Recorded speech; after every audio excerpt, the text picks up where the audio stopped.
For the second video, we're just going to talk about how to quickly classify typefaces. So again, at least so that we've got the same terminology, we all know what we're talking about and the same. Now, we can be really finely detailed in terms of this, but at the top level, most fonts either fall into serif fonts, sans serif fonts, and then we have display type and script. But most fonts that we're going to be using for projects fall into one of these two categories. So we also will have, as we said, display types or script or handwriting fonts. And you may use display types or script or handwriting fonts in the emotive type project, but when we're then looking at more body type, you're probably going to go more into serif or sans serif. So it's important to get a sense of how these things communicate, but also how they're defined. So what's a serif? When you have your piece of writing, the little short lines that stem from at an angle from the upper and lower ends of the strokes.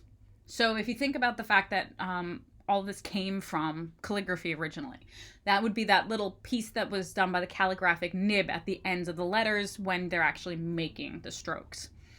And so serifs are the little extra stroke.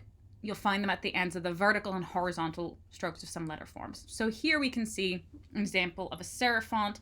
And sans serif just literally means without a serif. So as you can see here, by the default is serif, because that's how we always made fonts. But then in the past 100 years or so, we started making fonts without serif. So that's why everything is serif and then without serif. So this little thing at the end of the E, at the end of the main stroke of the E, that's a serif. So fonts that have that extra stroke are called serif fonts. Ones that just end, either a round or a angular end to them, they don't have that little extra piece, those are sans serif fonts. So we can kind of define them even more finely.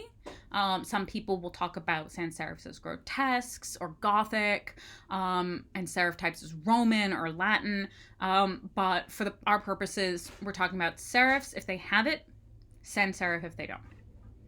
So we can see here that all of the fonts on this page, aside from the one in the bottom right, are all serif fonts. So even though the serifs look very different from the very fine line of the Dido down in the bottom left-hand corner, very blocky in your Clarendon Egyptian slab serif that you've got right next to it, kind of more traditional in the three in the top row.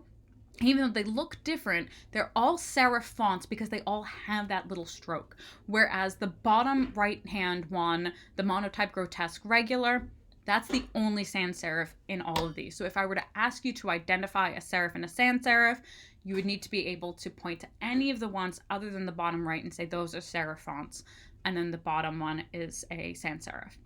Now, display types are ones that are maybe less inherently legible, but are maybe interesting and have, we've all seen the ones where like they look like it's for a sign that's in lights for a carnival, where things look like they are made for going to a theater. They're made out of different animal faces. Those are displays. Ones that don't fall into normal body types, you're going to be used for headlines, other things like that.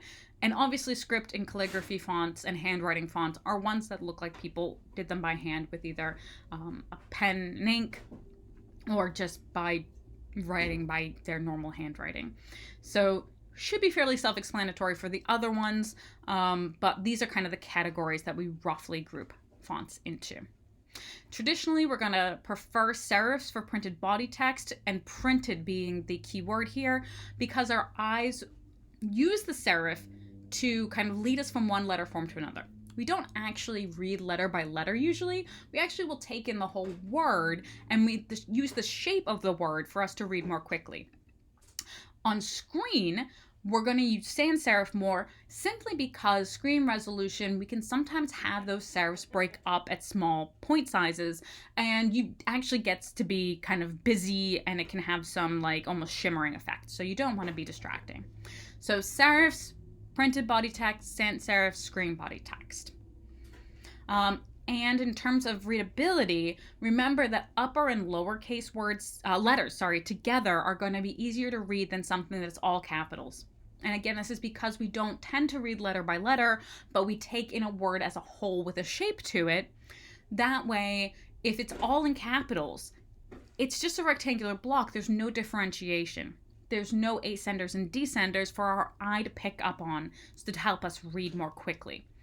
And in fact, if you were to cover up half of the word, we actually use the ascenders far more than the descenders in order to read words and to understand their meanings.